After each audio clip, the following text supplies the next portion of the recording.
विषय 15 अध्याय आगाऊ उपजणे आणि नेमणे 15व्या अध्यायाचा संबंध आहे येणे भोगणे आणि जाणे हे तो प्रकृतीचे लेणे झाला म्हणजे यायचं आणि जायचं मग म्हणलं यायचं कशाला जायला एक म्हणलं जायचंच कशाला यायला कुणाला पिचाला ना म्हणजे यावं लागतं आल्यावर मग एकाला विचारलं जर यायचं आहे आणि आल्यावर जायचं मी येणारच नाही यावाच लागेल मग एक म्हणलं मी जाणारच नाही करेक्ट यावाही लागेल जावाही लागेल मग त्यात एक थोडा शहाणा होता तो म्हणला का हो यायचंय बी जायचंय बी मग यायचंच कशाला उत्तर 17व्या अध्यायात झाड जाणीचे फुले मानस जाणीचे बोले आणि भोगे जाणीचे केले कर्म पूर्वजन्मीचे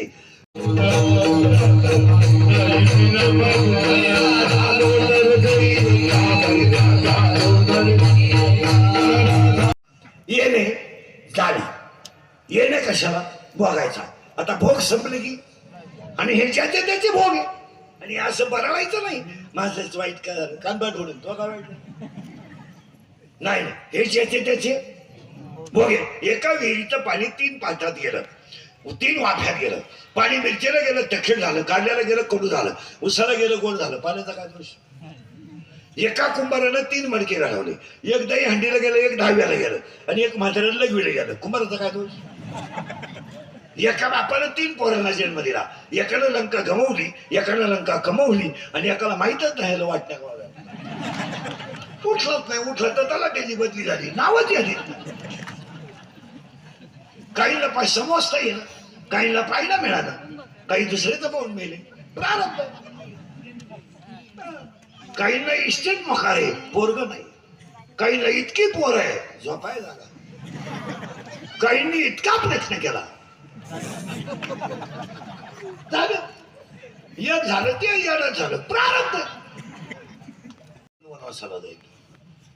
कारण मी मुलगी ब्रह्मांड नाही करत दिली माझा जावई आज राजाचा नातू आहे दशरथाचा मुलगा आहे माझ्या मुलीनं पाय सुद्धा कधी जमिनीवर ठेवले नाही आणि तीच मुलगी वरकडे नेसून वनवासाला जाते आणि झाडाखाली झोपते आणि तीच मुलगी रावण पळून नेतो आणि गरोदर असताना राम सीतेला सोडून देतो एक शब्द सुद्धा जनक बोलला नाही आणि वाल्मिक ऋषीच्या आश्रमात माझी मुलगी बाळंत व्हावी